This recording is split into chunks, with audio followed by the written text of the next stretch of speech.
Hello दोस्तों, मेरे YouTube channel railway departmental ज्ञान में आप सभी का स्वागत है। आज के वीडियो में हम देखेंगे श्रमिकों के हर्जाने का कानून 1923 के बारे में। शॉर्ट में जानेंगे, शॉर्ट नोट है कहाँ पर लागू होता है और रेलवे कर्मचारियों पर लागू होता है कितना, उसकी क्या सीमाएं हैं, उस सब के बारे में जानेंगे आज के वीडियो में। तो बने रहे मेरे यूट्यूब चैनल रेलवे डिपार्टमेंटल ज्ञान में। तो यह कानून कतिपय श्रेणी के कर्मचारियों के दुर्घटनाग्रस्त होने पर व्यक्तिगत रूप से हुई क्षति की स्थिति में क्षतिपूर्ति नियोजक द्वारा देने के लिए बनाया गया है। इसका उद्देश्य क्या है? इस कानून का उद्देश्य कुछ श्रेणियों के मालिकों द्वारा अपने श्रमिकों को दुर्घटना में चोट के लिए भुगतान की व्यवस्था करना है। इसकी लागू होने की सीमाएं कहाँ तक है? यह कानून सभी श्रमिकों पर लागू होगा, भले ही वे 4,000 रुपये मासिक से अधिक वेतन पा रहे हों, किंतु यह कानून उन रेलवे कर्मचारियों पर लागू नहीं होगा जो प्रशासनिक दफ्तरों, जिला या मंडल कार्यालयों में काम करते हैं। इस प्रकार कारखाने में काम करने वाले किसी भी वेतन के कर्मचारियों को इस कानून की सुविधा मिल सकती है। इसमें आकस्मिक कर्मचारी, कैजुअल लेबर और ठेकेदारों के मजदूर भी शामिल होते हैं। हर्जाने की जिम्मेदारी किसकी होगी, इसके बारे में भी जानेंगे। इस कानून के अधीन हर्जाने की जिम्मेदारी तब बनती है जब किसी श्रमिक को दुर्घटना से व्यक्तिगत चोट लगे और वह दुर्घटना उसके रोजगार के सिलसिले में और रोजगार के दौरान हुई हो। रेल प्रशासन की हर्जाने के लिए कोई जिम्मेदारी नहीं होगी यदि वे कब नहीं होगी रेलवे प्रशासन की जिम्मेदारी, जब वे चोट से जो अशक्त डिसेबिलिटी पैदा हो वो पूरी न हो और अगर आंशिक हो तो 3 दिन से कम की हो। चोट का कारण सीधे तौर पर श्रमिक के शराब या नशीली दवा के असर से हो या श्रमिक के संरक्षा नियमों के उल्लंघन की वजह से हो या संरक्षा उपकरण हटाने या उसकी अवहेलना करने की वजह से हो, किंतु अगर इन परिस्थितियों में श्रमिकों की मौत हो जाए तो हर्जाने की जिम्मेदारी बनी रहेगी।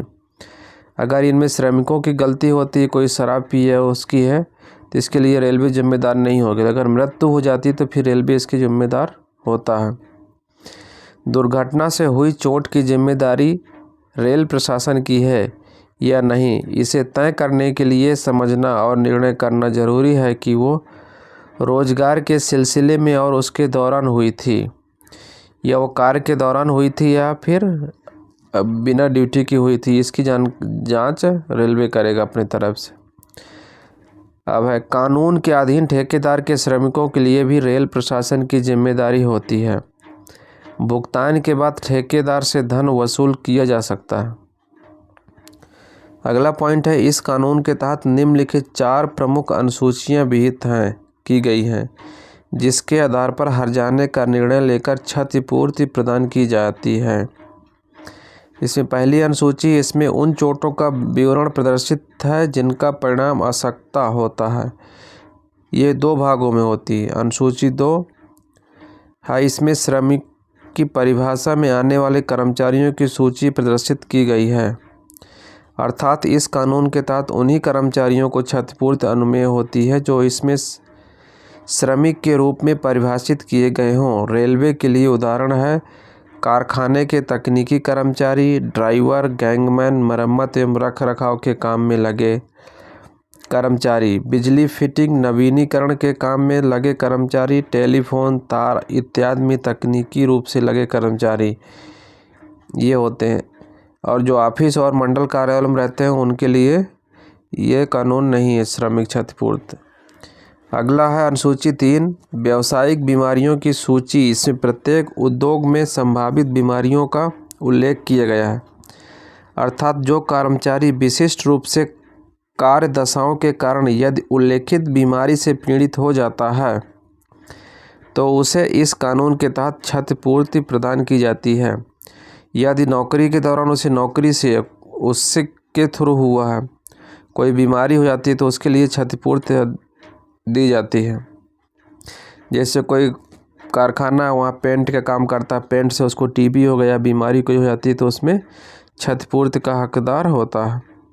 अगली अनुसूची है 4, इसमें मृत्यु अथवा स्थायी अशक्तता पर दी जाने वाली हर्जाने की रकम की गणना करने के लिए आयु वर्ग और फैक्टर का वर्णन किया गया है, जिसके आधार पर क्षतिपूर्ति राशि की गणना की जाती है। अशक्तता के प्रकार। इस कानून के तहत दुर्घटना होने पर सामान्यतः कर्मचारी को पहुंची व्यक्तिगत चोट को निम्नलिखित प्रकार से वर्गीकृत किया गया है। पहला पॉइंट है, चोट के कारण हुई अशक्तता स्थायी हो सकती है या अस्थायी। वह पूर्ण हो सकती है या आंशिक। पूर्ण अशक्तता पर होती है तो भले ही वो स्थायी हो या अस्थायी श्रमिक को दुर्घटना के समय जो सारे काम वो कर सकता था उन सभी के लिए अशक्त बना देती है। धारा 2L के तहत आंशिक अशक्तता उसकी कमाने की शक्ति को कम कर देती है। धारा 2 का G है, कानून में अनुसूची 1 में दी गई है, जिसके भाग 1 में वे चोटें हैं जो स्थायी पूर्ण अशक्तता पैदा करती हैं। भाग 2 में वे चोटें हैं जो स्थायी आंशिक अशक्तता पैदा करती हैं। मृत्यु पर हर्जाना, इसको देखते हैं। कुल वेतन का 50% गान सूची में दिया गया फैक्टर न्यूनतम रकम 80,000 रुपये। स्थायी कुल अशक्तता पर हर्जाना कुल वेतन का 60%। गान सूची में दिया गया फैक्टर न्यूनतम रकम 90,000 रुपये। हर्जाने का भुगतान। कानून के अनुसार हर्जाने का भुगतान कमिश्नर के जरिए ही किया जाता है। ये कमिश्नर बंगाल है और असम में न्यायालय होते हैं और अन्य राज्यों में श्रम अधिकारी इनकी नियुक्त कानून के अनुसार की जाती है। भुगतान की रकम कितनी होगी, भुगतान किस प्रकार किया जाएगा और किसको कितनी रकम दी जाएगी आदि सवालों का निपटारा कमिश्नर ही करते हैं।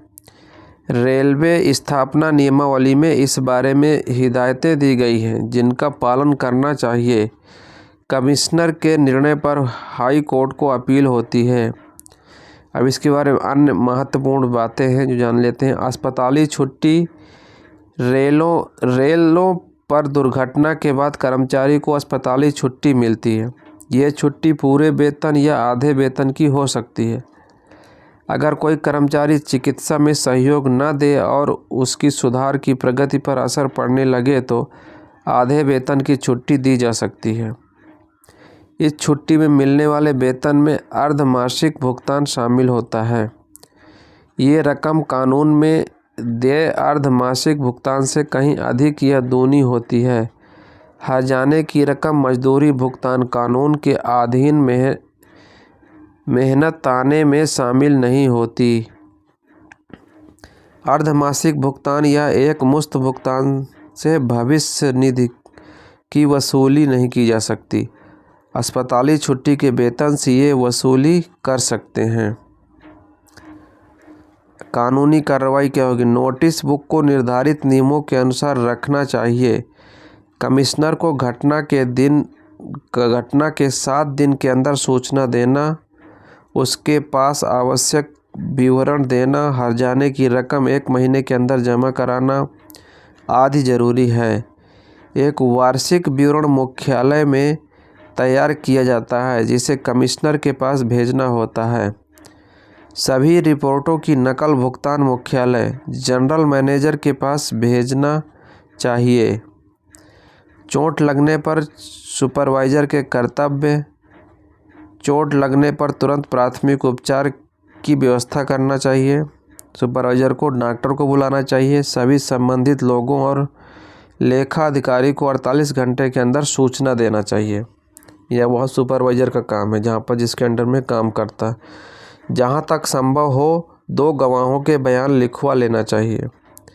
दुर्घटना की एक रिपोर्ट तैयार करना जिसमें उस जगह का एक डायग्राम दिया गया हो। चोट की डॉक्टरी रिपोर्ट प्राप्त करना। पुलिस रिपोर्ट प्राप्त करना। कर्मचारी के पिछले 12 महीने में जो छुट्टी ली थी उसके विवरण नोट करना। मजदूरी की गणना एकत्र करना। दुर्घटना की जांच के निष्कर्ष का पता लगाना। ये रही मजदूरी क्षतिपूर्ति अधिनियम 1923। थैंक यू, मिलते हैं अगले वीडियो में।